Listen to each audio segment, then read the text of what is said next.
Well, hello there. Welcome to the Obi-Thorn Alliance. In today's video, we are discussing and reviewing Loki Episode 5, The Journey of Mysteries. And helping me with that is Luke. And if you can, like and subscribe, smash that like button. Comment about your thoughts about the episode and...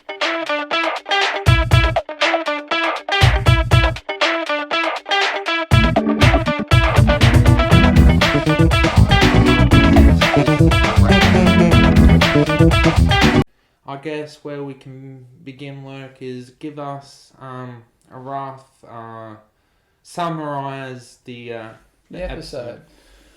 Okay, so episode 5. So we're in this episode we kind of start to find out what's possibly behind the TVA. So we see Loki's in this void world thing where there's other Loki variants. We're left with Sylvia fighting against this judge character, trying to find out answers. And yeah, so as the episode goes on, Loki starts to understand what's going on in this world. Sylvia convinces the judge to at least tell her some information about this void. It's like a void at the end of time where if anyone gets pruned, they go there. And we see what happens there. What else? Whilst we're there, we see some Loki variants. Yeah. The ones that are in the end credit scene plus a few extras. Yeah. We see them argue and fight and do their Loki thing. Sylvia finds herself in this voided world. She self-prunes herself. We get to see Mobius. And they see this beast called a Goliath, which is like a dragon, a guardian that's protecting something. And Loki has this grand scheme of killing it, and Sylvia has the better idea of trying to enchant it. Because she did when she got there. Yeah, so when she got there, she touched it briefly and could see there was something behind it. They enchant it, and then we're left with seeing the cloud kind of open, and then we see a castle of some sort, and then that's the end of the episode. So we find out about where Mobius and Loki went, but we still don't know who's behind the TVA. No. So that's the summary of the episode. What are some key points? So we talk about this void world where Loki goes to. Yeah, the void world seems to be where everything gets sent to that the TVA want stuff to get sent to. So... Tell me a bit more about it. What do we see? What's in the landscape of this world? All sorts of things. Tarks, towers there, Thanos' weapons and all sorts of stuff. Even Thor as a frog is there. All sorts of crazy stuff is there. Yeah, we see the little Thor inside the jar. That's a frog. Oh, it was a frog. Did you work out? Did you pause it and have a look at it? Yeah. Okay, I didn't notice it was a frog. I just thought it was like a mini version of him. So you see Thor as a frog. We see his hammer buried. Yeah. We see some ships. We see the Golden Gate Bridge. We see a Navy ship appear out of nowhere, and that's obviously been pruned by the TVA, but then a Goliath destroys it. We see Mobius driving this pizza car. It's just random things in there. We still don't quite know what this is, but it's supposedly something at the end of time where everything goes to eventually die. And did you like all the Lokis that we got introduced to between the classic Loki, the young Loki, and the Black African American Loki that likes to boast about himself? Yeah, and we see the alligator Loki. Yeah.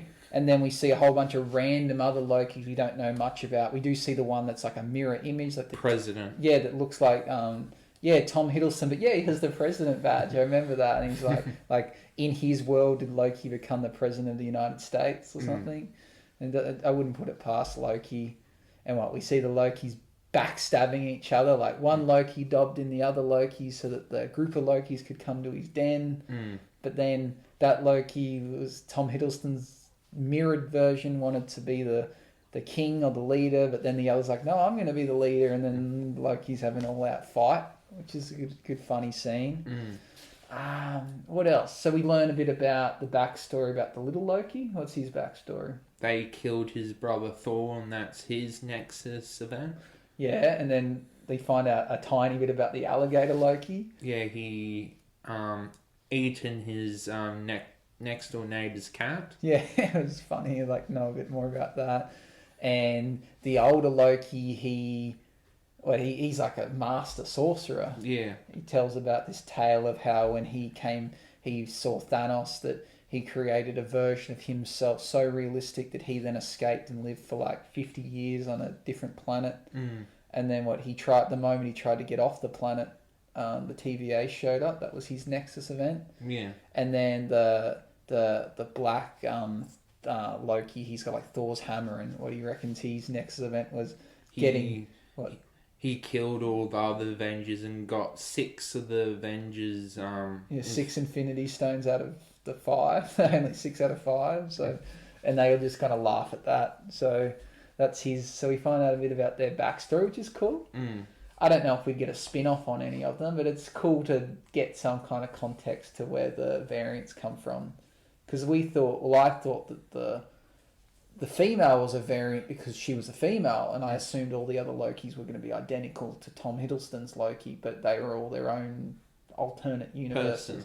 But I guess in every universe or timeline, Thanos is involved in some way. Like, is Thanos like a different color or looks different in their universe because he's a variant? Is Thanos also an alligator in Alligator Loki's world? Like, I guess there's so many questions that I guess we'll never know the answers to, and that's the beauty of it. It's meant to be make up your own mind. So we get the backstory. What about Sylvia? So what? Tell us about the scene where she kind of interrogates the judge. She works out what she needs to do, and then she eventually self-prunes herself. So how's that come about? Well, she asks her some questions about the Time Lords, and then kind of gets up some information. That's when we see the yellow kind of time, I guess, keeper of all the information, and then the judge characters kind of buying for time, and then they talk about the ends of time, and then they go through basically the like this machine, like this vehicle, and then they keep finding it, and then eventually the guards come in, and then she takes one of the devices that allows people to the TemPad. And then she self prunes. Because she. So I guess the judge tells her that Loki's at this end of time void, and she goes, joking, like as a trick, I think they call it like Mrs. Minute or something, the little clock. And she says, you could get there using this special ship. I'll just get up all the files on it. And she's just like wasting time, like the ship doesn't actually exist. And then the guards show up. So, but they gave her enough information. She realised that he isn't dead. He's at this place that you can only get there by self-pruning. So then takes the TemPad so she can then travel wherever she wants. But then she self-prunes herself to get there. So it's clever. For a character who we thought was the villain, she's become a very likeable character. She's the hero, really, almost of the show, equal to Tom Hiddleston. Did you like the introduction of Morbius? Yeah. I would have liked to have seen him on a jet ski, but which I think we'll get to see. We'll eventually see that. It's expected. If not, I think the show will disappoint a lot of people.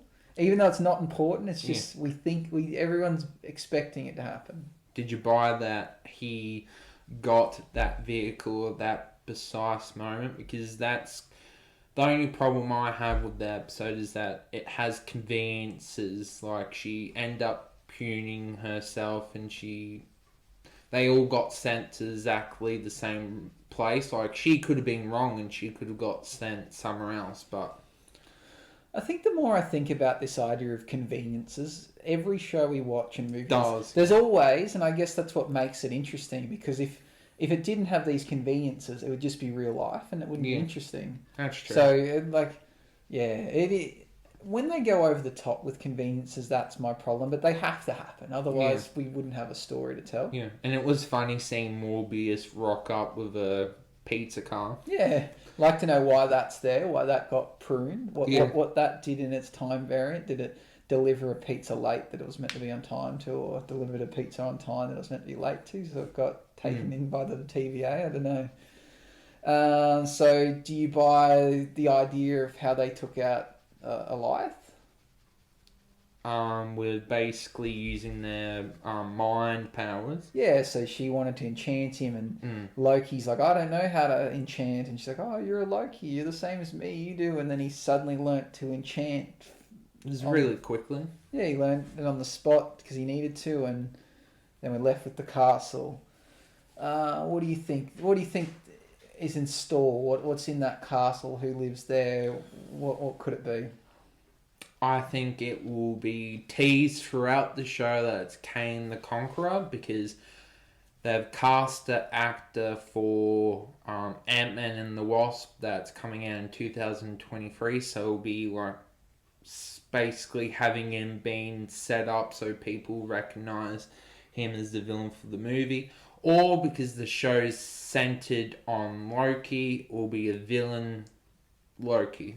What's your thoughts? That's my thought. I was thinking, at first I didn't know anything about this Kang the Conqueror, and you kept telling me about it, and I looked into it, and then it made sense, but then it's too convenient. I think it's too convenient. Maybe that's the trick. Maybe it is convenient, and sadly there's always going to be leaks, because most of these movies are based on comics, and people know the end results of the comics. But I do have this feeling it's going to be a Loki variant. I think, because why are they obsessed with Loki? Oh, yeah. Considering someone has something in for Loki. Considering this place they go to isn't a Loki specific place, other people get sent there too. Why Lokis are always sent there makes me think that this person is actively seeking Lokis. And yeah, it's a variant of Loki, or I don't know, maybe it's Thanos. Maybe it's a variant of Thanos or something. But I have a feeling it's not going to be Kang, because that's what we've came to expect. Or unless they like have an ending credit scene when Kane's like teased something clever like that for the movie, like he wasn't behind it. It's kind of that sort of thing that, you know. Whoever it is, they need to be quite powerful. But in a weird way, they're obviously scared of Loki, so maybe they're just good at hiding and good at tricking people, which makes me think it's a Loki. But I still want to know how someone can create this whole TVA and then be able to travel through timelines, and why the TVA, they seem to be obsessed with Loki's, but they're also doing other stuff. Like there was the ship, there was Mobius was a variant at some point, all these other guards were variants. So it's someone that's doing TVA work for the purpose the TVA is meant to be, but then also have an obsession with Loki. So whether the TVA was legitimate and this person has taken over the TVA, like maybe the Timekeepers do exist, but this person's imprisoned the Timekeepers for this specific task of taking over of Loki's. Don't know. All we know is we should get an answer. We got 2 days to wait. How do you feel like what Morbius is going to achieve? How do you feel like that's going to work? Yeah, so he took the TemPad and he's said he's going to go back to TVA and he's going to blow burn it all down. up. So I think he'll be the one that will reveal what's behind the TVA. In a way, like he'll explain his story arc, will teach us what the TVA is really about and what they're doing. And Loki's will focus on fighting whoever it is that's behind the TVA. So I think he will team up with this judge in some way, and because they have some kind of love interest. She's bad, but also seems to want to know about the Timekeepers or what's behind them. And also the guard that's locked up as well. Yeah, because they had a scene between her and the judge, and it was hard to work out who was good and who was bad and what they were talking about. But they both were apparent that they wanted to meet who's behind the timekeepers, but then the judge also wants to protect them. So I don't know. We're left with a confusion there. So I think Mobius will do that. I really think we're going to get an end credit scene with Mobius with a jet ski, and he's going to say his famous "wow." It has to happen. You don't think the ending cutscene will tie into something else? You think it will be something good to keep fans kind of calm, because it's nice sometimes to have things. Well, we might get a double end cutscene. You reckon? Yeah, possibly, or it depends. Maybe it depends how the episode goes. If the episode is left on a cliffhanger, the series where there needs to be an end credit scene to tie into the next phases of movies, then maybe not. But maybe the episode might explain it completely how it ties into, and then the end credit scene can be something just funny, like the Mobius thing. So I don't know. I think there's going to be a jet ski scene, and I really think we're going to get the famous Owen Wilson wow. And did you like how Loki got given the young Loki's weapon? Yeah, I think that's cool. I feel like that might play a part, because he was given that and he kind of used it against Goliath, but maybe that's going to play a part in the final battle with whoever this is. But it really could be anything, given the nature of the variants. It could be a variant of anyone. It could be a Tony Stark, it could be a Thor, it could be just a variant that's bad. So there's so many possibilities for this show, which is what makes it so exciting. So overall, what's like your feeling about the episode, and is it your favourite episode out of the 5 so far? I won't say it's my favourite because I like the opening one, but it is the one that's given us the most to talk about, I think, or the most enjoyment, or it's answered enough questions but opened up more windows. The first episode was great because it left us with it answered a lot of questions, but then we had no idea what was next, where this has left us with so many predictions of what it could be, but we've got a bit more of an idea. After the first episode, we really could have been anything, the TVA, but now we're narrowing it down to the possibilities and what the motive is behind the TVA. So yeah, it's probably my favourite episode, but not the best. I think the first episode's the best, but this is my favourite. And least liked episode out of the 5?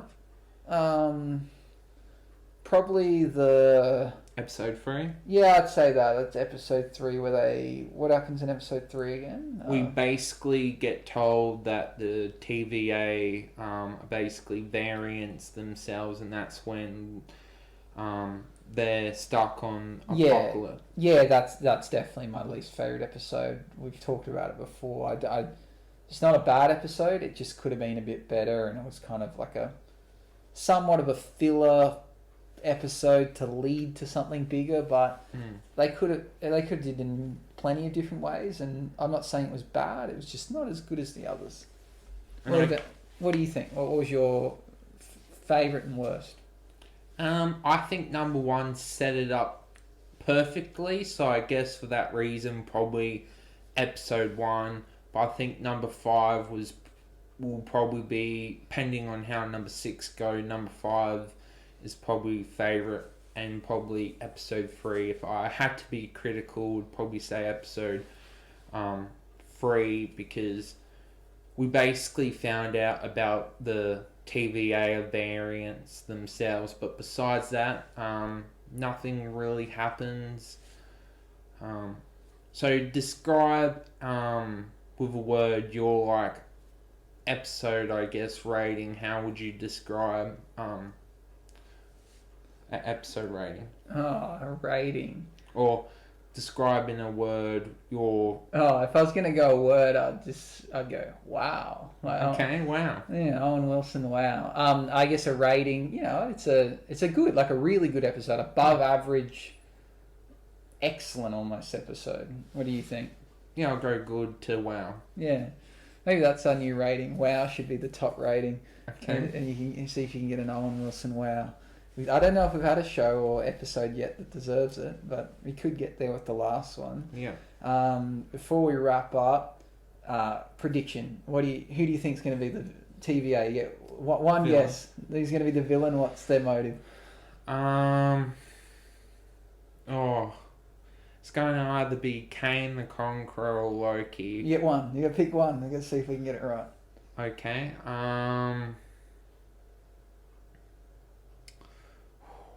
Part of me kind of thinks it's also the cock lady because we haven't learnt that much about that little thing as well. But it's too. I don't know if they're going to be fighting that little cock thing. My heart wants to say Loki, but my brain wants to say Kane the Conqueror. So I think Kane's too obvious, so I'm gonna go Loki. And what's his motive? I guess one version of him has just worked out time, and he's just got obsessive, and then he obviously is obsessed about himself. That yeah. Okay.